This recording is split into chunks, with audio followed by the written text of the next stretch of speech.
बिहार में जो बढ़िया माहौल है, हाँ। बिहार के माहौल खराब करने के लिए, माहौल माहौल बिगाड़ने के लिए वो लोग आए थे। वो चाहे जनता के लिए काम नहीं किए होंगे तो फिर हमको वोट पाने का, मांगने का भी हक नहीं। नमस्कार, आप देख रहे हैं जनता जागरण और मैं हूं आपके साथ प्रिंस कुमार। देखिए, बिहार चुनावी यात्रा के दौरान एक बार हम वारसलीगंज विधानसभा पहुंच गए हैं और यहाँ के जो स्थानीय प्रतिनिधि हैं उनके प्रति हमारे साथ हैं अखिलेश सरदार जी। सबसे पहले सर बहुत बहुत स्वागत है। चलिए, आपको भी और आपके चैनल को और आपके दर्शक को। और एक बात आपसे कहना चाह रहे थे, अखिलेश सिंह कहिए तो ज्यादा अच्छा होगा, सरदार मत जोड़िए, समझ में। क्या बात है, एकदम देखिए कहीं ना कहीं ये ग्राउंड टू अर्थ वाली बात कह रहे हैं कि अखिलेश सिंह जो इनका मेन नाम है, उर्फ सरदार के रूप में ये जाने जाते हैं क्षेत्र में। लोग ऐसा मानते हैं, लोग ऐसा कहते हैं इनकी लोकप्रियता की वजह से। जैसा मुझे पता चला है सर क्षेत्र में, मैं आपका नाम पूरा नहीं जानता था। मेरा नाम सिर्फ अखिलेश सिंह है जी। अब कोई प्यार से सरदार जी कह देते हैं तो उनका हम जुबान भी नहीं पकड़ सकते हैं, मुंह तो बंद नहीं कर सकते। जी। तो अभी क्या लगता है सर, क्या स्थिति है इस क्षेत्र की, वारसलीगंज की? आप पिछले कई वर्षों से प्रतिनिधि भी हैं, आपके मेम हैं, कैसे देखते हैं इस यहाँ की चीजों को? देखिए, जिस पार्टी के हम लोग सिपाही हैं जी, तो मोटा मोटी हम ऐसे पार्टी के सिपाही हैं जो ना घोटालेबाज है और ना परिवारवादी है, समझ है ना। जी। और बाद बाकी पार्टी आप कहने की जरूरत नहीं, आप सब कुछ समझते हैं। तो हम ऐसे पार्टी के सिपाही हैं जिसका मंत्र है सबका साथ, सबका विकास और सबका विश्वास, सबका प्रयास। ऐसे पार्टी के हम सिपाही। तो आप समझ लीजिए कि क्षेत्र में क्या होगा। क्या होगा? देखिए, प्रधानमंत्री मोदी का ये नारा था, सबका साथ, सबका विकास और सबका विश्वास। उसी बात को कहीं ना कहीं ये कोट करते नजर आ रहे हैं। लेकिन आपको क्या लगता है सर, आप इतने वर्षों से यहाँ के प्रतिनिधि हैं, लगातार क्षेत्र को प्रतिनिधित्व कर रहे हैं, कैसे देखते हैं? क्या अब भी ऐसा काम बचा है जो लगता है कि आपको करने की जरूरत है? अभी तो देखिए, हम क्षेत्र में हम जब जाएंगे जनता के बीच तो हम तो कहे हैं कि अगर जनता के लिए काम नहीं किए होंगे तो फिर हमको वोट पाने का, मांगने का भी हक नहीं। और हम जो सरकार के द्वारा काम किया गया है, डबल इंजन की सरकार के द्वारा जो किया गया है, जो माननीय प्रधानमंत्री के द्वारा किया गया, जो माननीय मुख्यमंत्री जी के द्वारा किया गया, उन्हीं के कामों को लेकर हम जनता के बीच जाएंगे। क्या बात है, आज प्रधानमंत्री भी संयोग से बिहार दौरे पे हैं, आज उनका दौरा पूर्णिया में है। और क्या मैसेज है साफ तौर पे समाज के लोगों को, क्या संदेश है? कहे तो कि जो एनडीए की जो सरकार है, खास करके बिहार में माननीय मुख्यमंत्री नीतीश कुमार के नेतृत्व में, जो बदहाल, जो 2005 से पहले जो बदहाल बिहार था और उसको जो सजाने का काम किए, उसी आधार पर हम लोग जनता के बीच जाएंगे। अभी क्या लगता है वारसलीगंज की वास्तविक समस्या क्या है सर? क्या क्षेत्र में आपको लगता है कि लोगों के साथ और ये मिल बढ़ चढ़ कर काम करने की जरूरत है? नहीं, वारसलीगंज अभी आने वाले समय में हम जब बताए तो कि आप देखिएगा, हाल फिलहाल में जो टेंडर आया है, पूरे नवादा जिला में 12 टेंडर, अभी फिलहाल अभी और टेंडर आने वाला है। 12 रोड का जो नया रूट का जो टेंडर आया है, 12 में 11 वारसिंह विधानसभा में, 1 रजौली में, पूरे जिला की बात बता रहे हैं। क्या बात है, 12 में 11 वारसलीगंज में, वारसलीगंज विधानसभा में, और 1 मात्र रजौली में है। देखिए, ये जो बात कह रहे हैं, ये नवादा जिला का 12 में से 11 टेंडर वारसलीगंज क्षेत्र के लिए ला रहे हैं।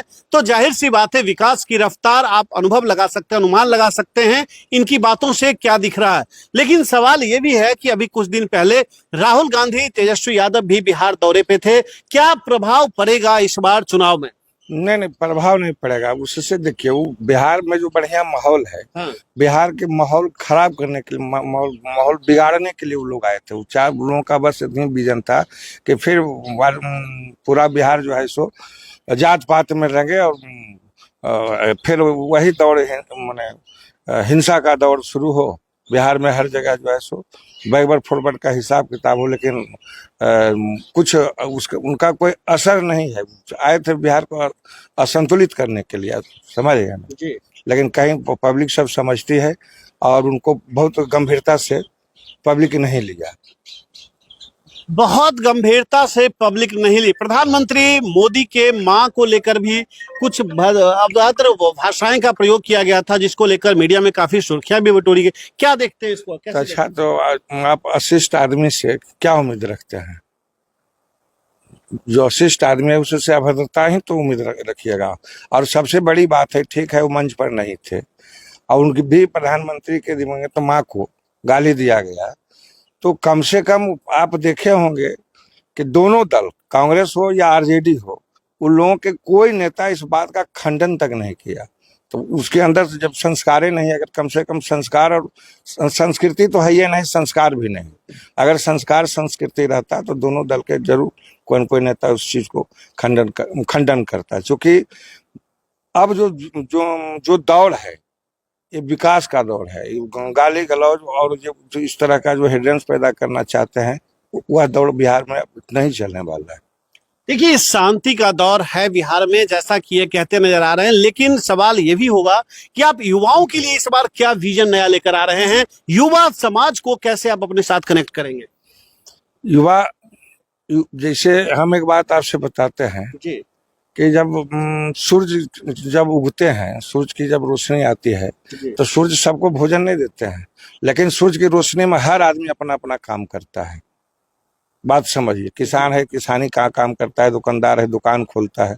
तो उसी प्रकार से जब बिहार में सुशासन की सरकार, न्याय के साथ विकास का जब दौर चलेगा, तो स्वाभाविक बात है कि उस सुशासन की सरकार न्याय के साथ विकास के दौर में कहीं न कहीं युवा को जो है सो इसका लाभ मिलेगा ही। युवाओं को लाभ मिलेगा, लेकिन एक बड़ा फैक्टर इस बार प्रशांत किशोर भी दिख रहे हैं मैदान में। किस तरीके से जनसुराज को देखते हैं? कितना प्रभावित प्रशांत किशोर इस बार चुनावी में कर पाएंगे? देखिए, प्रशांत किशोर जी जो तर्क वो अपना जो तर्क रखते हैं, तो ठीक है वो अपनी जगह पर उनका जो काम, लेकिन अभी जो है फिलहाल जो है सो बिहार में प्रशांत किशोर जी का माहौल अभी नहीं चलने वाला है। लेकिन वो लगातार लोगों से कह रहे हैं कि पिछले कई वर्षों से, आप सदियों से नेताओं को देखकर वोट करते थे, पार्टी को देखकर वोट करते हैं, इस बार आप अपने बच्चे को देखकर वोट कीजिए। इस में सेंटिमेंट को कैसे बदल पाएंगे?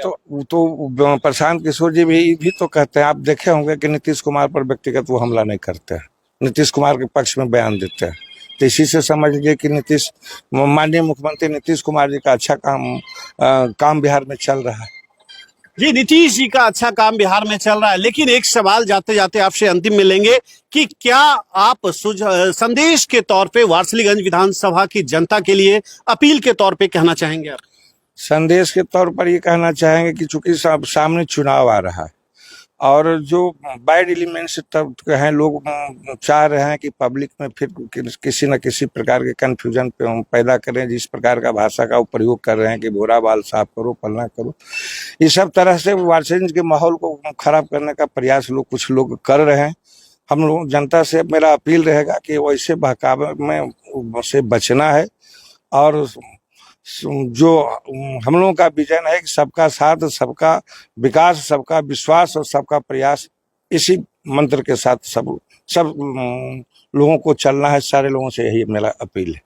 चलिए, बहुत बहुत शुक्रिया। तो आप सुन रहे थे अखिलेश सिंह को, जो वर्तमान विधायक वारसिलीगंज से बीजेपी से हैं, उनके पति हैं। ये लगातार जो है क्षेत्र में अपना प्रयास, लोगों के साथ जुड़े रहने की कोशिश करते हैं और एक लंबे समय से लोगों में, हर समाज के लोगों में इनका एक अलग प्रभाव है, हर तरीके से लोगों के साथ खड़े नजर आते हैं। लेकिन अब देखना होगा कि वारसिलीगंज की जनता इस बार अपना प्रतिनिधि के तौर पे किन के हाथों में बागडोर देती है और किन को अपना प्रतिनिधि चुनकर विधानसभा के अंदर भेजती है। फिलहाल इस पे आपकी क्या प्रतिक्रिया है, आप भी कमेंट करके बताएं। लेकिन जाते जाते एक सवाल हम आपके लिए छोड़ कर जाते हैं कि आप ये भी बताएं कि बिहार का अगला मुख्यमंत्री के तौर पे आप किन्हें पसंद करते हैं? नीतीश कुमार, प्रशांत किशोर और तेजस्वी यादव, 3 विकल्प है, तीनों में किसी को पसंद करते हैं? आप कमेंट करके बताएं। फिलहाल अभी के लिए इतना ही। बने रहे जनता जागरण के साथ, आगे का अपडेट्स मैं बहुत जल्द लेकर आऊंगा। नमस्कार।